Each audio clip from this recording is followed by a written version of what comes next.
Hi friends, ఈరోజు బెండకాయ టమాటా వండుకోబోతున్నాను friends. పిల్లలు బయట ఫంక్షన్ ఉందన్నారు. ఒక 2 ఉల్లిపాయలు, బెండకాయలు అన్నీ ముదిరిపోయినాయి ఫ్రెండ్స్. అరకిలో తీసుకుంటే ఒక 10 కాయలు అయితే చిన్న కాయలు ఉన్నాయి, అవి కోసుకున్నాను. ఒకదానికి సరిపోద్ది ఫ్రెండ్స్.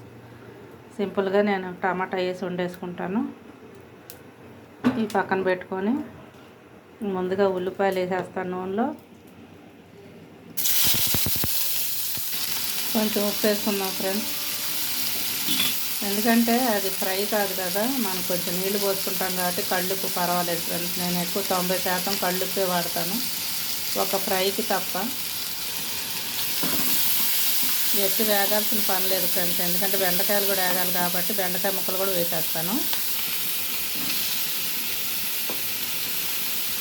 తేంగానే వండుకుంటే బాగుంటాయి ఫ్రెండ్స్. బెండకాయలు మాత్రం ఫ్రిడ్జ్లో పెట్టామంటే ముదిరిపోతాయి, దొండకాయలు అయితే పండిపోతాయి ఫ్రెండ్స్. అందుకనే ఇప్పుడు అందరూ నాన్ వెజ్ మీద పడ్డారు. వెజిటేబుల్కి చాలా రేట్ అయిపోయింది కదా, దాని మీద నాన్ వెజే వండుకోవచ్చు అని నాన్ వెజ్ మీద పడ్డారు ఫ్రెండ్స్.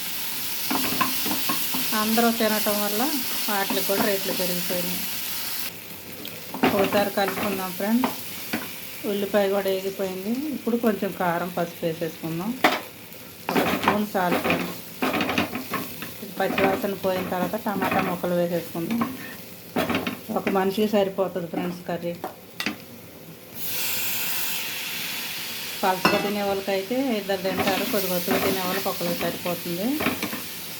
ఇంతే ఫ్రెండ్స్. కొంచెం దగ్గరికి అయిన తర్వాత కొంచెం నీళ్ళు పోసి ఉడకనిచ్చి కొత్తిమీర వేసేసుకుంటాను. సింపుల్గా ఏమీ వేయలేదు. తాలింపు కూడా వేసుకోవచ్చు కానీ నేను వేయలేదు ఫ్రెండ్స్.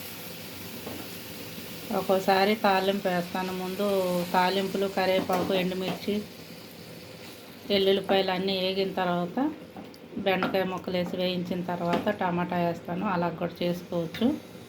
పులుసు అయినా కానీ ఎగురైనా కానీ తాలింపు పెట్టుకున్నది ఒక టేస్ట్ ఉంటుంది ఫ్రెండ్స్. ఇప్పుడు నీళ్ళు ఉడికేలోపు బెండకాయ ముక్క కూడా ఉడికిపోతుంది. అంటే మరీ పులుసులా కాదు, ఎగురులా కాదు, ఒక మాదిరిగా వండుతున్నాను ఫ్రెండ్స్. మూత పెట్టి ఉడికించుకుంటాను. పోసిన నీళ్ళన్నీ ఎగిరిపోయినాయి ఫ్రెండ్స్. మరి అంటిగిరిలా కాకుండా కొంచెం పులుసులాగా ఉంటే కలుపుకుంటాక బాగుంటుంది ఫ్రెండ్స్.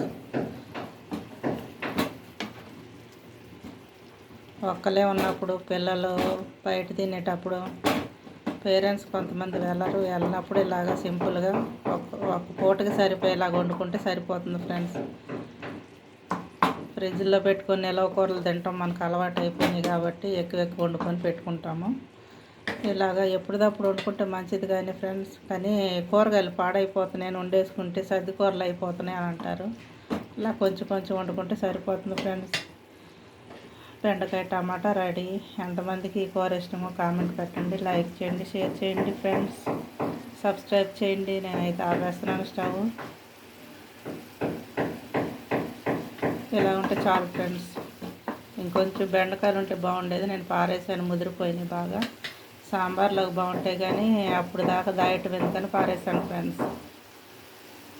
ఇంతే ఫ్రెండ్స్, ఈరోజు నా వంట బెండకాయ టమాటా కర్రీ.